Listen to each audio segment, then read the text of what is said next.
Hello and welcome, guys, to Ababil.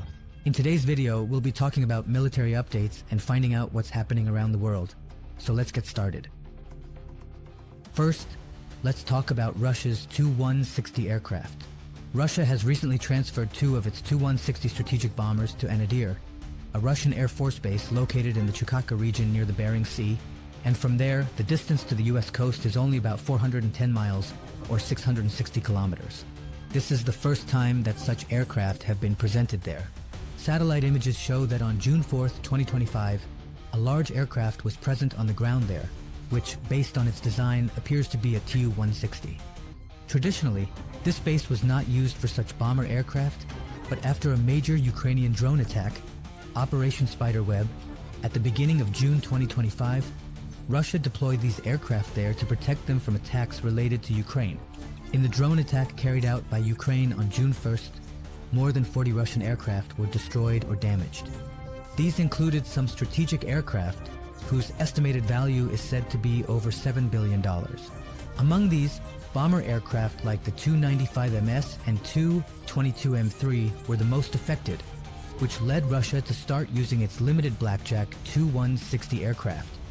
Because the Engels Air Base is located in a particularly remote area with limited logistical access, it holds a strong defensive position. This base is accessible only by air or seasonal sea routes, which makes it relatively safe from Ukrainian drone attacks. Although the exact reason for this deployment is not entirely clear, it is possible that this is a temporary measure by Russia to protect its valuable strategic aircraft from Ukrainian attacks. Or it could be a recent political signal showing their presence closer to the United States. Although the Tu-160 is not a fifth-generation military aircraft, it is still a supersonic, nuclear-capable heavy bomber whose range, speed, and payload capacity make it a powerful asset among Russia's strategic forces. According to DOST report, on June 7, 2025, Ukraine independently developed ballistic missiles and began stockpiling them. Particular attention has been given to the RIM-2 missile, which reportedly has a range of about 300 kilometers.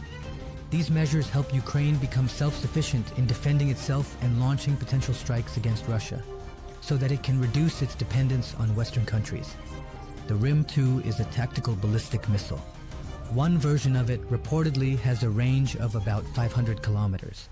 Ukrainian officials have claimed the successful testing of the missile, which shows that it can reach its target with accuracy. This will enhance Ukraine's strategic capability and establish it as an autonomous defensive power in the regional context against Russia. Friends, on June 7, 2025, Russia launched a combined attack on Ukraine using missiles, drones, and bombs, in which at least 6 people were killed and more than 20 were injured. This attack targeted various regions of Ukraine, including Kharkiv and Kiev. Ukrainian authorities reported that Russia fired around 215 missiles and drones overnight, of which Ukrainian defenses shot down 87 drones and 7 missiles. During the attack in Kharkiv, 3 people were killed and 22 were injured. The mayor of Kharkiv said this was the most powerful attack on the city so far, involving 48 Iranian-made drones, 2 missiles, and 4 guided bombs. In Kiev, a major air attack a day earlier killed at least 6 people and injured more than 70. Ukrainian officials stated that out of 460 drones, 367 were shot down, and out of 45 missiles, 36 were intercepted. The Ukrainian foreign minister has called on the international community to put more pressure on Russia to prevent civilian casualties and destruction. Russia claimed that the attacks targeted military objectives in Ukraine, such as ammunition depots, drone assembly workshops, and weapons repair facilities. This attack has also jeopardized plans for prisoner exchanges, as both countries have accused each other of undermining negotiations. Friends, the United States has established a new experimental squadron for its Air Force in Nevada, aimed at testing combat strategies with advanced drone fleets. This squadron is called the Experimental Operations Unit and was officially activated on June 5, 2025. Previously, this unit had been operating as a subdetachment since 2023, but now it has been given full squadron status. These airmen are now entering a phase where humans and autonomous combat drones will be able to fight together as a team. This program is part of the Collaborative Combat Aircraft Initiative, whose initial versions are the YFQ-42A and YFQ-44A, names assigned in March 2025, and these will first be tested in simulations and later in real flights. At Nellis Air Force Base, the squadron will work in collaboration with various military domains, including the Virtual Warfare Center and the Joint Integrated Test and Training Center. This unit will rapidly introduce advanced technology into the real world so that future wars can be fought more effectively. In particular, it will clarify and enhance cooperation between humans and drones to increase combat capability and resilience. Friends, on June 6, 2025, Turkey successfully tested its domestically produced KTJ-3200 turbojet engine-equipped SOM cruise missile, marking a significant step toward defense self-sufficiency. The SOM, or standoff missile, is a long-range cruise missile jointly developed by Turkey's Defense Research Agency, TÜBİTAK and Roketsan. This missile can target distances of over 250 kilometers, weighs about 600 kilograms, and carries a 230 kilogram high-explosive warhead. Its modular design allows for different versions such as SOM-A, SOM-B1, SOM-B2, and SOM-J. Regarding the importance of the KTJ-3200 engine, until now, the SOM missile used the French-made TR-40 engine.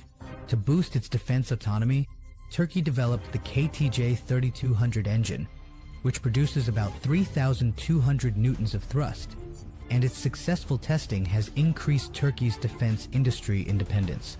In the June 6, 2025 test, the SOM-B1 version was successfully launched with the KTJ-3200 engine and accurately hit its target. This success not only enhances Turkey's defense capabilities, but also brightens the prospects for exporting Turkish defense products globally. Friends, on June 5, 2025, the U.S. Department of Defense made an important decision to transfer funding from the U.S. Navy's F/AXX program to the U.S. Air Force's F-47 stealth fighter jet development.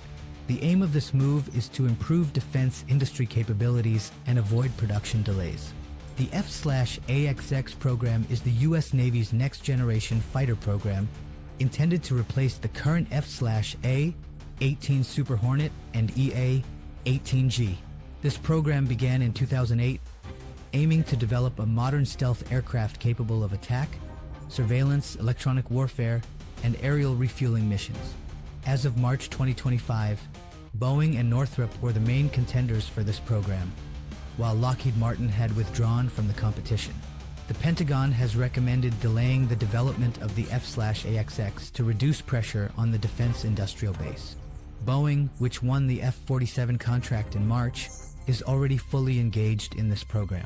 Pentagon officials say that postponing the F/AXX after the F-47 will allow more time for technical maturity and reduce production bottlenecks. This decision also has political implications. Members of Congress oppose the transfer of this funding, fearing it could impact the U.S. Navy's air power, and the House Armed Services Committee has included $500 million for the F/AXX, while the Senate Armed Services Committee has proposed increasing this to $750 million. This decision shows that the U.S. defense strategy is prioritizing the Air Force's advanced stealth technologies, especially in light of China's growing military capabilities. However, this could affect the future air power of the U.S. Navy. That's all for now. I hope you found these updates interesting. I'll see you with a new and exciting video next time. Until then, this is your host Bilal signing off. Allah Hafiz.